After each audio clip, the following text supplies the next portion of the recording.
I think the main feature of this review is that it is in the middle of a tension between the strategic necessities of the country. The fact is we have to make some big strategic choices now, regardless of anything else. And on the other side, there is an enormous financial crisis. And so the review is caught between wanting to change for all of the right reasons, but having to change for some of the wrong ones because we simply can't afford the level of defence that we've had in the past. And this review is caught uneasily in the middle.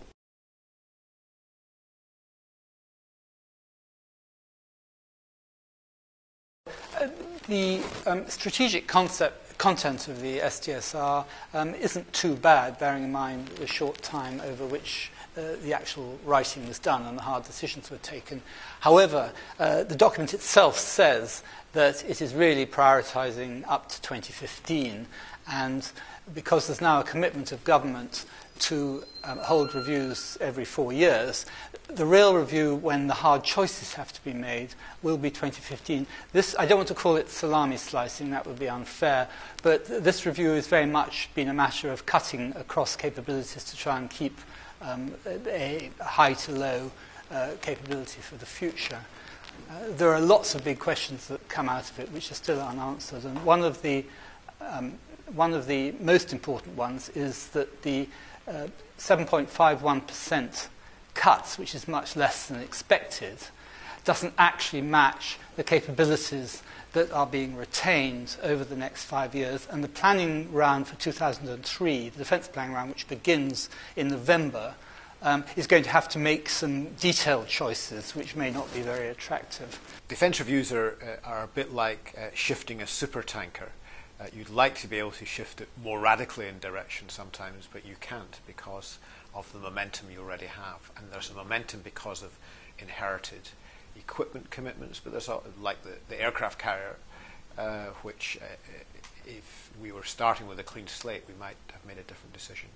But there's also clearly the very high priority that's given to the operation in Afghanistan. Wherever we want long-term UK defence priorities to be after Afghanistan, the reality is we've got to get Afghanistan right over the next 5 years, and that clearly has a big impact on where you can cut and where you can't. So one result of Afghanistan is that those parts of the armed forces which are most critical to the Afghan operation, which is not only the army, actually it's also significant parts of the RAF, those parts have basically been ring-fenced, and quite rightly so, until we actually get out. The trick in the defence review will be to have a review that makes decisions for the next 5 years, but also makes decisions for the next 10 years. And I think until we see more of the detail of exactly what the implications for the decisions made are, it's too early to make a judgment on that. The government intends to transition the nature of the capabilities deployed to Afghanistan up to 2015, when it is expected that combat forces will be withdrawn. So that's not to say that we will see the same mix of forces in Afghanistan that we have now all the way up till 2015. This is why, in conjunction with Obama's review next year, etc., you might see capability reconfiguration of capability deployment as the security situation evolves. When Britain, as it were, draws down in Afghanistan, the British forces need to take a breather. They may not be given that chance, but they need to take a breather, and they need to reorientate themselves for the next official review in 2015. In reality, of course, I think that this review process will just now continue. And so an awful lot of questions are still really there to be answered. This review has set some targets. It hasn't answered all of the questions it has asked.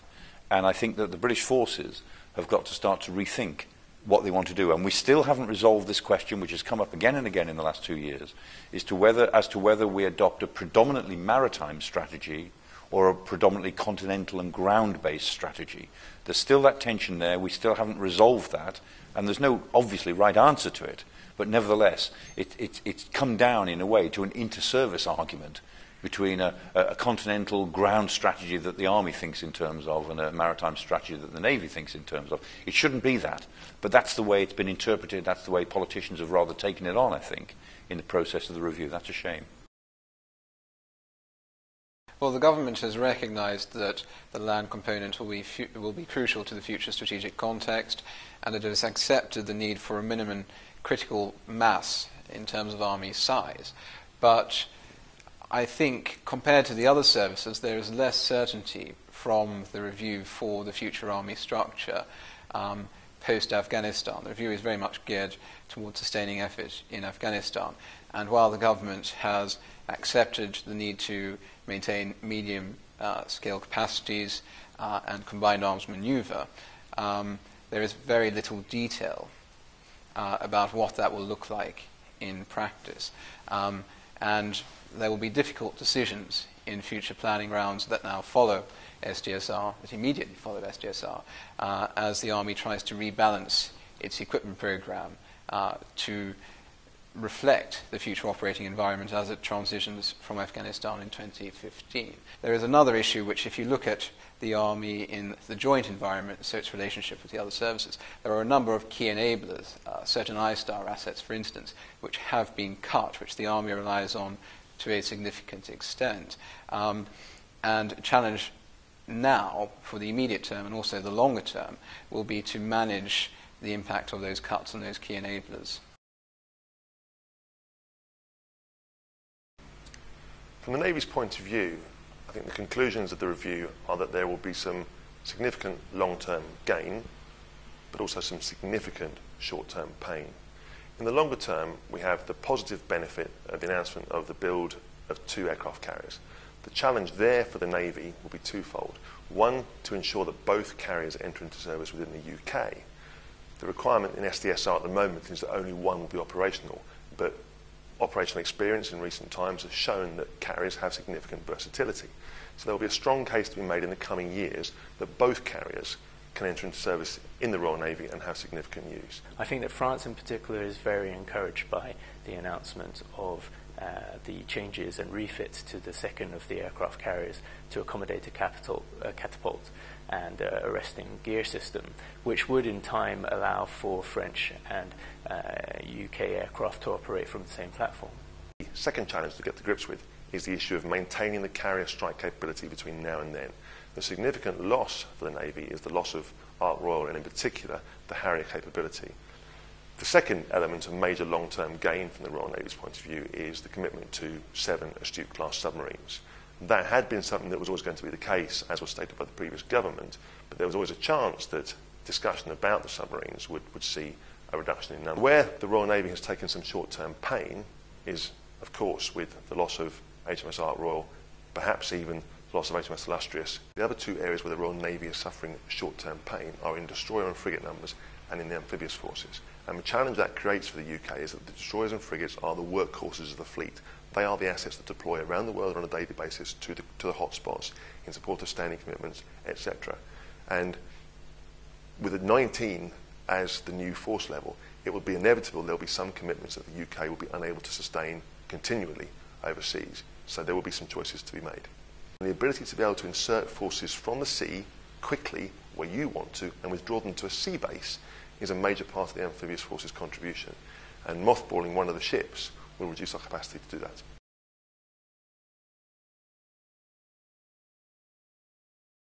Well, the RAF has been hit quite hard by the decisions for this defence review.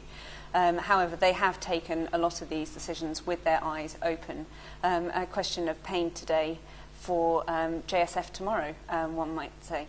There have been decisions to cut the Harrier fleet, to seriously reduce the Tornado fleet, although Tornado will continue to be used in Afghanistan for the next 5 years. There is a rather controversial decision to cut the MRA-4 maritime patrol aircraft, and actually after 2015, when operations in Afghanistan will decrease, they will also cut the Sentinel, which is another surveillance platform. So lots of hard decisions. There will be 5,000 troops gone as well. Nimrod MRA-4 maritime patrol aircraft program, which has been cancelled. The consequence of that will mean that protection for key assets like the deterrent or the carriers will be much reduced because there will be no aircraft to provide that air surveillance, but that other assets will have to be pulled off other tasks to provide that capability. It is a difficult decision. Certainly, we could have used it to help with counter-piracy. Determining factor in the decision between withdrawing either the Harrier or Tornado was the perception of availability of sufficient access, basic and overflight right capability within current allies to enable the UK to carry out the operations that it thinks it will do in the next 5 or 10 years. And the presumption is it will have enough access from land bases to be able to deploy land-based air power. There is risk here because history has shown that in the cases of Italy in the Kosovo crisis, Turkey in the Iraq war, or Uzbekistan and Kyrgyzstan in Afghanistan, that such bases are not always available in the right quality or when you need them, or even in some cases at all. The question is the RAF better off after this Strategic Defence and Security Review? It is certainly sleeker. It will continue to have a variety of capabilities in key areas such as tankers and strategic lift, which the government has committed to. So that is certainly good news. And it will mean that it will be able to contribute to future alliances across the spectrum of operations. So yes, we will be smaller, but we will still have a capable RAF.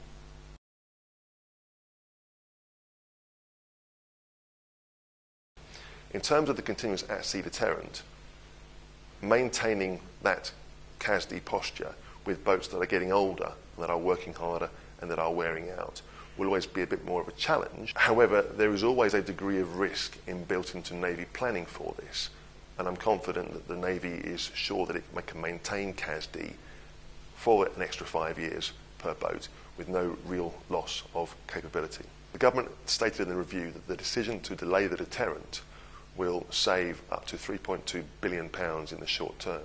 But the question is whether delaying the programme, extending the drumbeat of the Astute-class submarines that are an integral part of the build process will add some cost in the longer term. And it will be very, very important for cost to be kept under control with the deterrent programme if its political future is to be positive.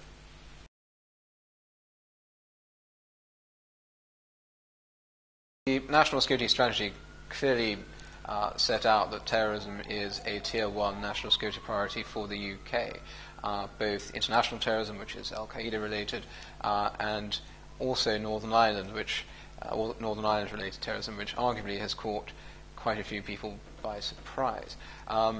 The Security and Defence Review likewise says that terrorism is a key priority, but there is very little detail in the relevant section of the review about what the funding bracket will be and what the policy. Interestingly enough, SDSR is the first time that the government has really prioritised unconventional terrorism, by which they mean chemical, biological, radiological and nuclear.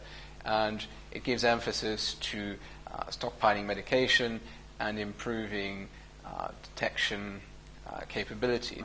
The other interesting area, which has been the subject of much press attention, is the possibility, or I should say the real risk, of a Mumbai-style attack in the UK. The Security and Defence Review has very little to say on this, perhaps disappointingly. It talks in very general terms about upskilling the police response, improving their link with the military, but gives no real detail. And this does reflect the fact that it is a challenge which hasn't been thought through properly by government yet, and they're still working through the detail.